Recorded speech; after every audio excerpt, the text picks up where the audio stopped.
नाम ना करो। गिरद में बर्फी, रसगुल्ला, गुलाब जामुन, हलवा, अच्छा ये खिलाते तुम लोग।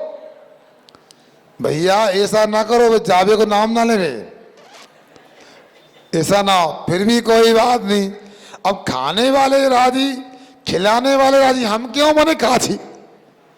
मगर हलवा ये तो एक अलग मिष्टान होता है भारतीय संस्कृति में। मैं कई बार सोचता था, पढ़ाने वाले को मास्टर बोलते हैं, सुनो, बनाने वाले को, मकान बनाने वाले को कारीगर बोलते हैं, हलवाई क्यों बोलते हैं मिठाई बनाने वाले को। फिर बाद में समझ में आया, हलवा बनाया तो हलवाई। अब सुनो, कई लोगों को हलवा का नाम सुन के अच्छा लगने लगा, प्रसन्न हो गए। मतलब अभी शाम को भी हलवा बन जाए, नीरज हलवा बन सकता है क्या? हैं? नहीं, मूंग का हलवा बनवाओ। अरे भैया आधे घंटे में कैसे तुम गिराओ?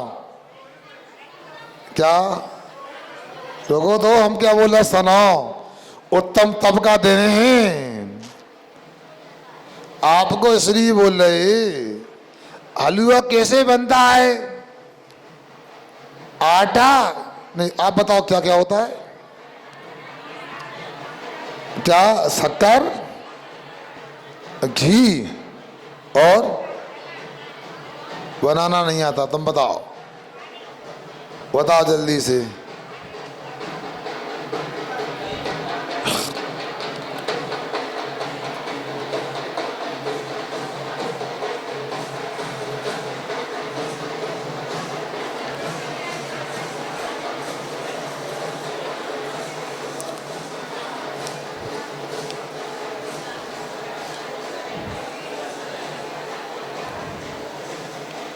अब सुनिए, आप लोग कह रहे 3 वस्तुओं से बनता है, सुनो तो शुद्धि पत्र लगा लो। आटा, मीठा और चिकना। गुड़ से भी बन सकता है, छुआरे से भी बन सकता है। फिर शक्कर कैसे बोल दी? गलत हो गया उत्तर ना। मलाई से भी बन सकता है, घी से क्या, दूध से भी बनता है। फिर कैसे? आटा, मीठा, चिकना।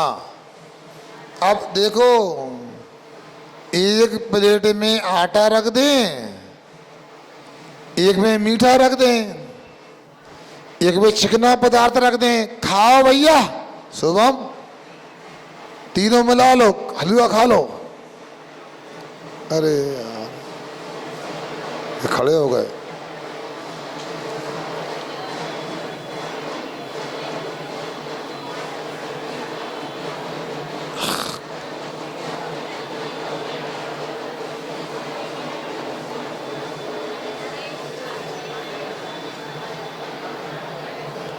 अब सुनो, मैंने क्या कहा, सुन रहे सब लोग?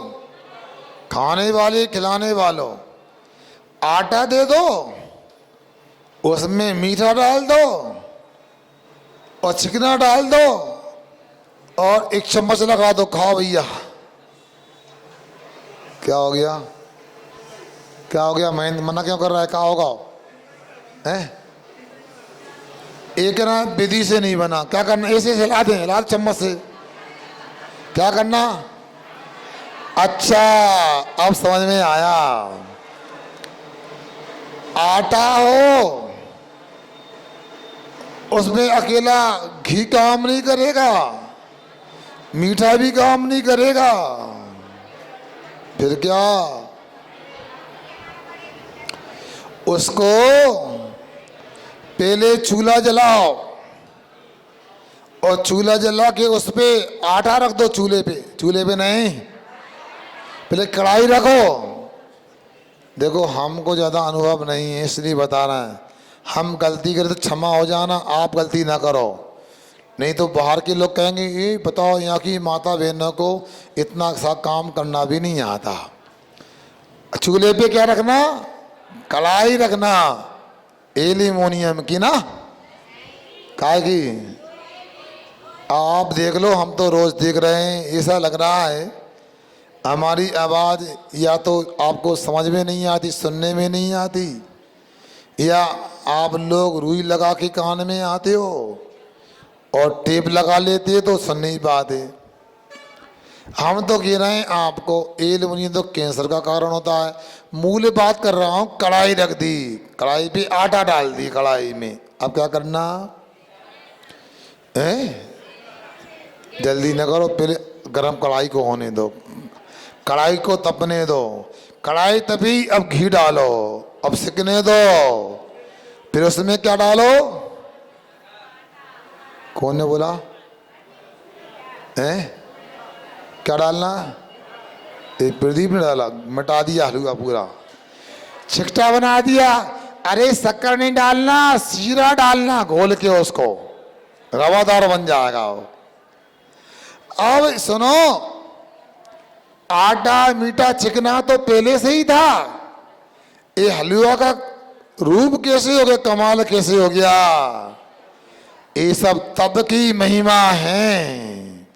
क्या सुन रहे ना? मोक्ष मार्ग में भी दर्शन आराधना, ज्ञान आराधना, चारित्र आराधना, इसके बाद तप आराधना, 4 आराधना से मुक्ति होती है, 3 से नहीं 4 चाहिए। सम्यक दर्शन, सम्यक ज्ञान, सम्यक चाद, आटा मीठा चिकना, फिर तब भी जरूरी होता।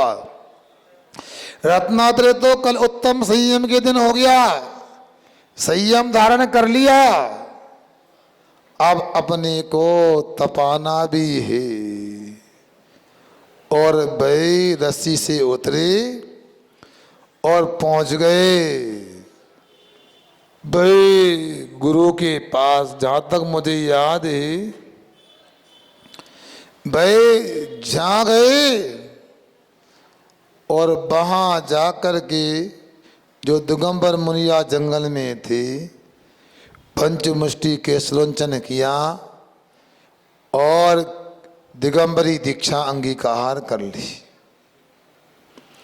और दिगंबरी दीक्षा अंगीकार करके वह कायोत्सर्ग नाम का तप को धारण करके खड़े हो गए। कौन थे? क्या? सुकमाल।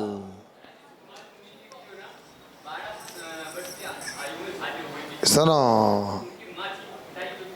हाँ फिर क्या हुआ तो बोलो ना। चलो बाद में पूछना, अभी पूछना चल रहा अपना। मैं ये बोल रहा हूँ, जिनको ज्योति तो बनवाई रत्नों की, गलती थी, पहनना छोड़ दिया। तब पता लगा राजा को, कब एक जूती कौआ उठा के ले गया, राजमहल की छत पे छोड़ दी। इस मेरे से भी कोई धनाट है। अब वैराग हो गया उस व्यक्ति को जिसका नाम था, जैसा था वैसा काम था। चनी सरसों भी इसको गलती थी, ऐसे आपकी तरह भात नहीं खाता था। कमल की पाकुड़ी में भात को रखकर सुभाषित करना, कोमल बनाना, तब भात खाता था। आज वो आत्मा से बात कर रहा है, खड़ा हो गया। और कुंद कुंद स्वामी ने जो कहा है, कम्मम हवई कीटम रागादिकालिया अये विभावो सम्मतनाण चरणम परमो सव्याणी झाणम अभे अग्गी तभी अन्नम बत्तली समा खादो जीवो हवई लोहम धमि दब्बो परम बच परम जोगी, परम योगियों के द्वारा क्या समझ लिया जाता है। ये ज्ञानावरणी आदि एक किट्टी माँ है, राग देशादि काली माँ है। इसको दूर करने के लिए सम्यक दर्शन, सम्यक ज्ञान, सम्यक चल रूपी परम रसायन की आवश्यकता है। और इस रसायन से भी काम नहीं हो तो इसको अग्नि में गर्म करना जरूरी है। दीपावली आने को है, अब तो पर्व तो खिसक गए।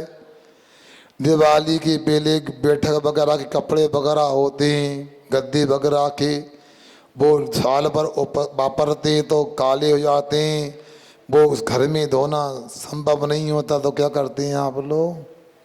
बोलो फिर जी, बताओ पप्पू भाई। धोबी से धुलवाना है, धोबी क्या करेगा? भट्टी लगाएगा, वॉशिंग मशीन नहीं, कढ़ाई को भट्टी पे रखेगा, अग्नि जलाएगा, पानी में सोडा डाल के कपड़ों को वैसे ही उबालेगा जैसे आप लोग कढ़ाई में पुड़ी को तलते हो। और फिर पसीटेगा, कूटेगा, अग्नि और जलाएगा, कम पड़ेगी।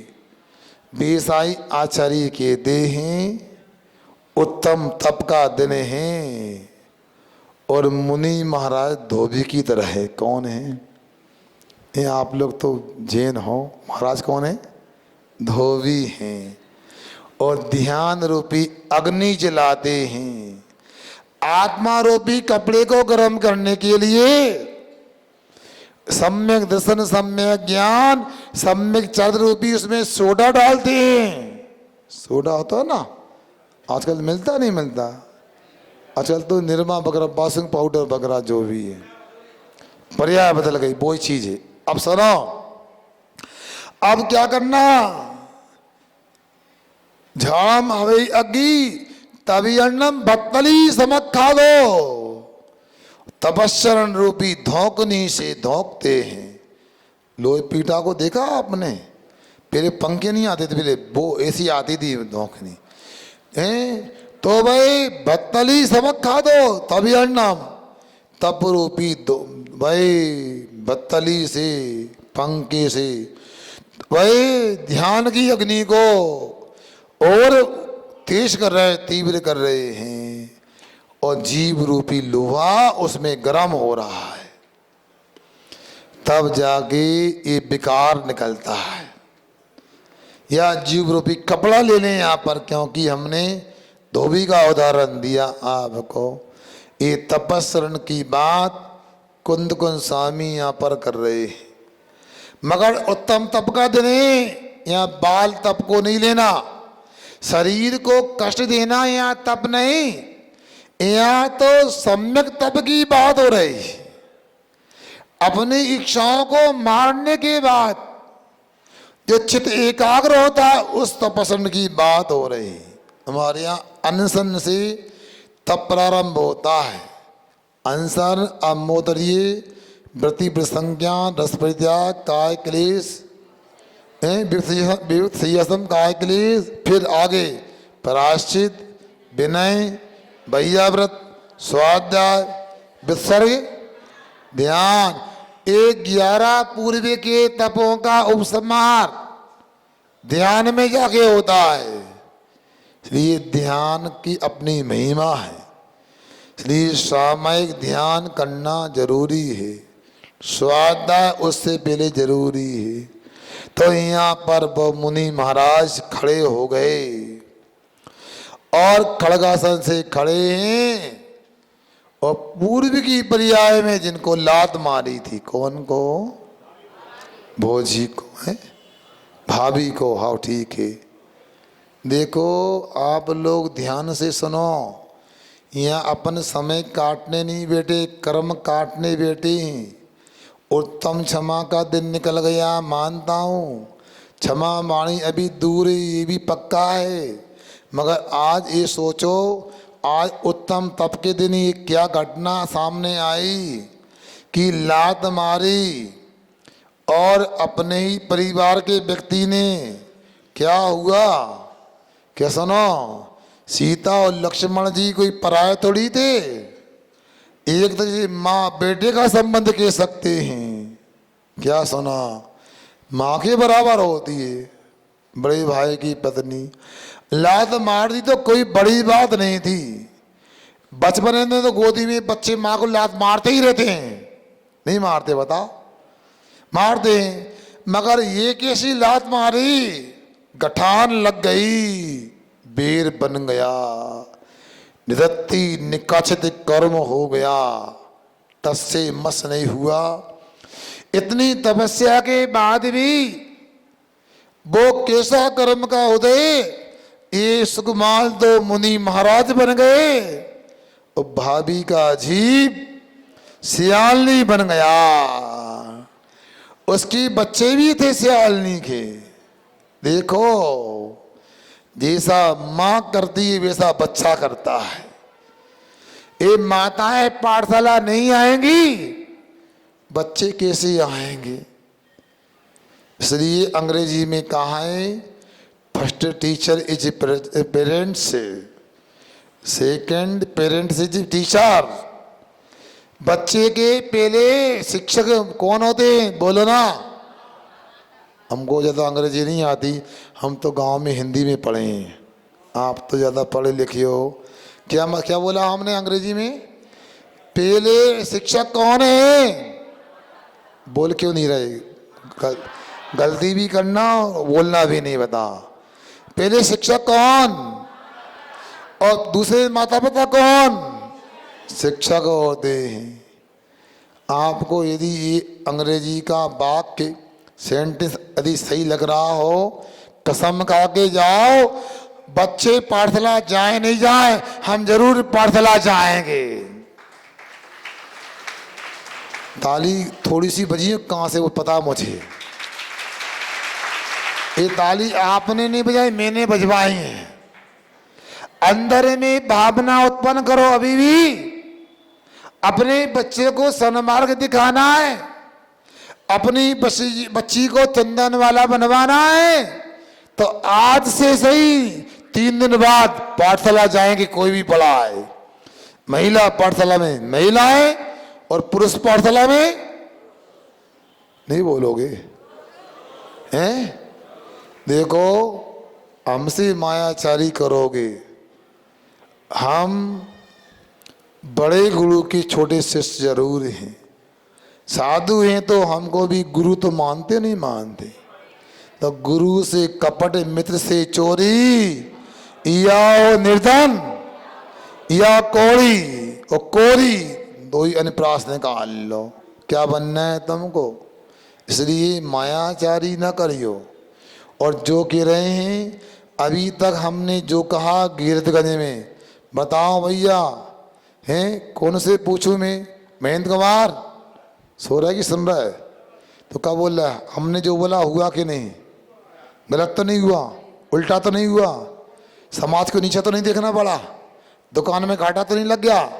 तो अब हम जो कह रहे सुनो। कल कहा था हमने, आपको उत्तम त्याग का परिचय थाली में दिखाना है, जिन्होंने दान बोला है। आज हम बोल रहे हैं, जितने लोग बोल रहे हैं, सुन रहे हैं, आज उत्तम तप का दिन है। जिन वाणी के लिए अपना जीवन का एक दिन में 24 घंटे में 15 मिनट का दान कर दो, ये बड़ा तप हो जाएगा तुम्हारा। आपके बच्चों को बुलाना नहीं, अपने आप आ जाएंगे। सुनो, गैया के पीछे बछिया को बुलाना नहीं पड़ता, बुलाना पड़ता है। रोहित बताओ, बिहारी में ऐसा होता है, गैया को भी डोडना बांधो, बछिया को भी क्या करते हैं? गैया को बांध दें, वो बच्चा अपने आप। माता पिता पाठशाला आए तो गिरतगंज की पाठशाला से अच्छी पाठशाला दुनिया में कहीं नहीं हो सकती। और बंधुओं, वे मुनिराज जिनको दीपक की रोशनी चुभती थी, रत्न दीपक लगते थे, जिनको सरसों का दाना चुभता था, जिनको आपके घर का बना भात अंदर गुटका नहीं जाता था, गुटका नहीं मतलब निकला नहीं जाता था, नहीं मतलब गुटखा नहीं खा पाते थे, समझ लो, ऐसा नहीं। अब सुनो, बे मुनिराज खड़गासन में खड़े हैं, ये बाहुबली भगवान खड़े थे कैलाश पर्वत पर। उपाय मुत्तम धरनाम बज्यम सुसमजुतम अदमोय हारम बसे पजन वासजुतम तम गोमटे सम परमामि निच्छम। क्या कहा? 1 वर्ष तक उपवास तप किया, अनशन तप, जिन्होंने बताओ सभी परिग्रह का त्याग कर दिया। और ऐसे गोमटे स्वामी को नमस्कार करता हूँ, ऐसे गोमटेश बाहुबली की तरह वो सुखपाल मुनिराज खड़े हुए हैं।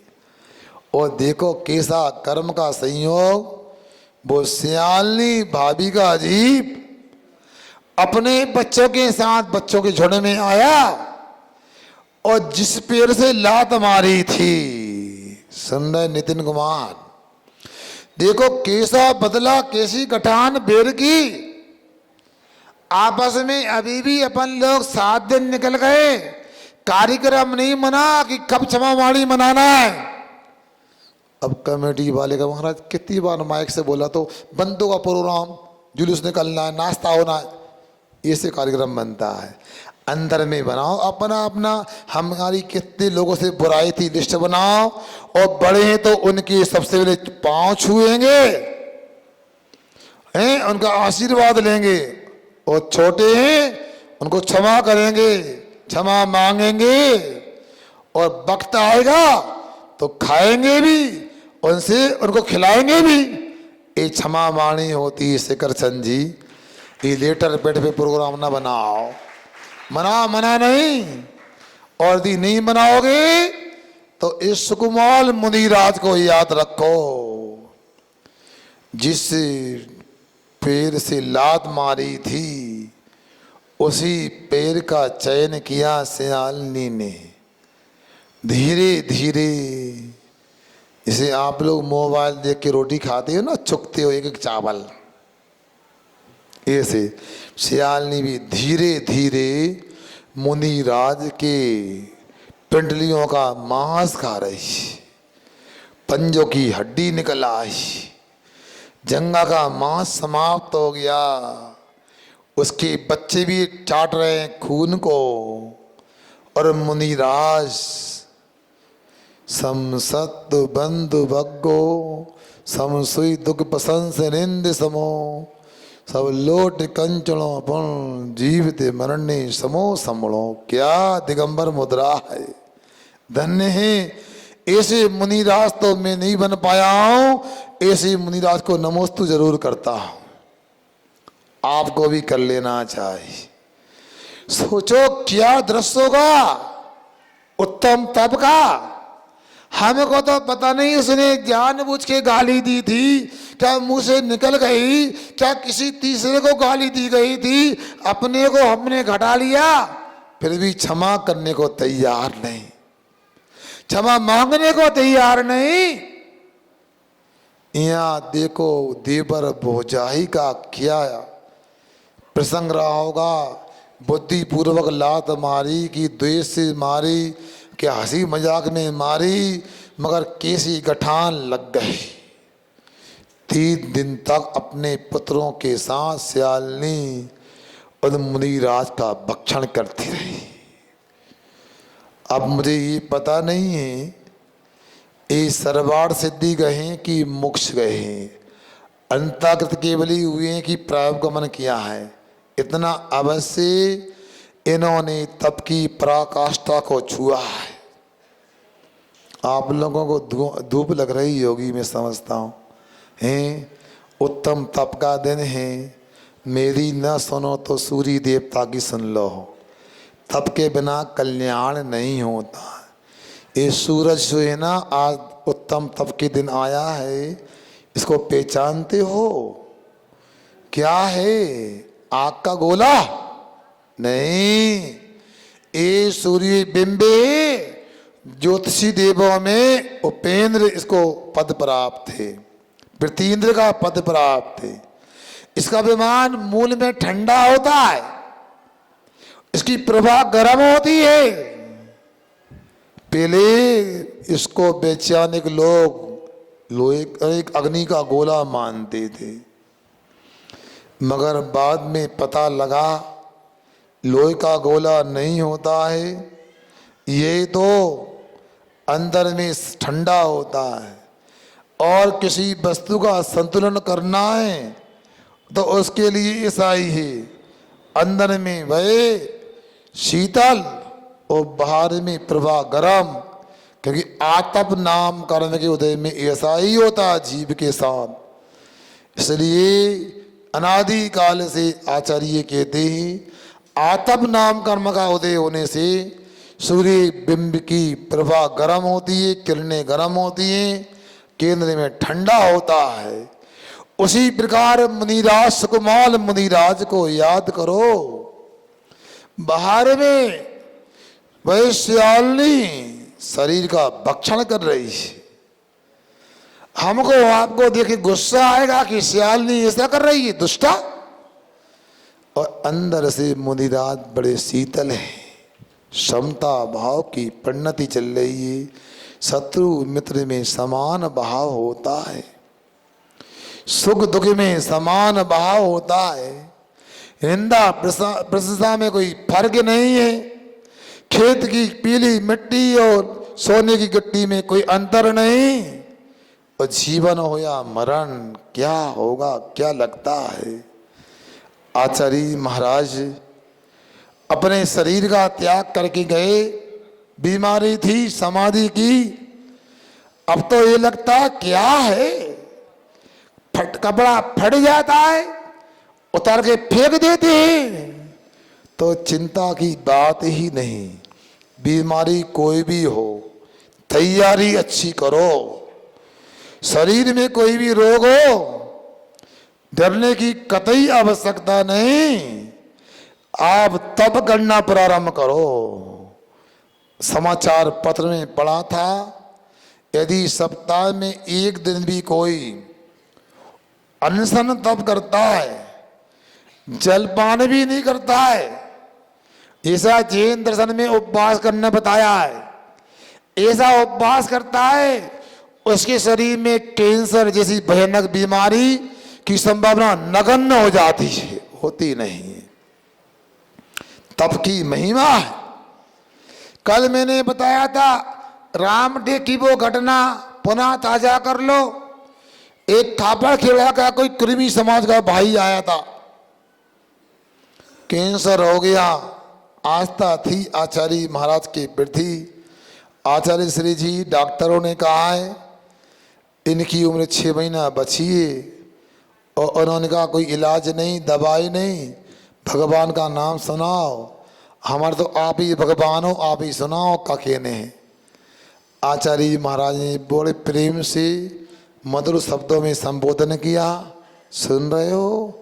हाँ आचार्य श्री जी सुन रहे हैं। ब्रह्मोकाल मंत्र आता है, आता है, इसको नहीं भूलना, हमेशा पढ़ते रहना। अच्छा ये बताओ, रात में भोजन करते हो? रात में अनाज तो नहीं खाता हो, बाकी त्याग नहीं। क्या ऐसा कर सकते हो? जी कैसा करना है? दिन में तो मना नहीं भोजन दवाई का, रात के 12 घंटे के लिए सभी प्रकार के भोजन का, जल का भी त्याग कर दो, भोजन का भी त्याग कर दो, औषधि का भी त्याग कर दो। श्रद्धा थी। हम लोग तो आना का नहीं कर सकते हैं। हमको लगता है हमारे घर के महाराज हैं। उस व्यक्ति ने एक बात असह्य नहीं, वेदना हो रही थी। जी आचार्य आज से आजीवन के लिए चारों प्रकार के भोजन का रात का त्याग। कौन कहता चमत्कार नहीं होते आज के संतों में? बंधुओं डॉक्टरों ने कह दिया, मेडिकल साइंस ने कह दिया इसका जीवन मात्र 6 महीने का है। और जैन धर्म के सामने वो मेडिकल साइंस फेल हो गई। वो बंदा 17 साल तक जिया। अब सोच लो, ये तब की चर्चा यहां हो रही है। पूजन सभी की होगी आप लोगों ने। तब चाहे सुर राय करम शिखर को बजरे, द्वादश विधि सुखदाय क्यों ना करे निज। क्या गई तो शक्ति नहीं है आपके पास। जब इतने सारे उपवास कर रहे हैं 10-10 दिन का, पानी नहीं पी रहे, तो रात के 12 घंटे के पानी का त्याग करने की शक्ति नहीं है क्या? मायाचारी मत करना, तप करो, अपनी शक्ति के अनुसार करो। देव इंद्र तरसते हैं उसके लिए जो कर्मे की पर्वत को वज्र के समान है। ऐसे तप करने का मौका मिला है। बंधुओं, आप तप को करो तो पतन से बच सकते हो। तप का उल्टा बोलना तप पत पतन होता है। पतन से बचना है तो तप को अंगीकार कर लो, अन्यथा समय तो निकला जा रहा है। घड़ी में 4:30 बजने को है। किसी ने कहा है जिंदगी एक गीत है गाने के लिए, जिंदगी एक संगीत है बजाने के लिए। अरे जिंदगी को समझे नहीं छीने वालों, जिंदगी तो एक पड़ाव है मोक्ष जाने के लिए। ये पड़ाव है। इसलिए जैसे प्लेटफार्म होता है ना, पड़ाव होता है गाड़ी पकड़ने के लिए, तो क्या करते हो? सोते रहते हो। रात के 11:35 पे ट्रेन आने वाली है, आप तो 9 बजे इसे आप पे सो जाते हो ना, आराम से आते रहते हो। भैया 11:35 पे आएगी, जगत रहो भैया, सावधान रहो। गाड़ी गई तो टिकट बेकार, आगे काम बिगड़ जाएगा। जिसे जागते हो पड़ाव पर, वैसे ही मनुष्य गति ये पड़ाव है। छेन को भीतर पड़ाव है। काय के लिए? भोजनशाला में जाने के लिए, देखे मोक्ष के लिए, हमको जलपान करने के लाने हैं। इसलिए आप लोगों को उन सुकुमाल मुनिराज की कथा को याद रखना है, उत्तम तप को करने का प्रयास करना है। रवि सेन महाराज को जानते हैं आप लोग? कौन है? तुम्हारे गांव के टेका पार के हैं? कहाँ के हैं? पद्म पुराण के, बोलो। पद्म पुराण के रवि सेन महाराज, इन्होंने तो और सस्ता सौदा बताया।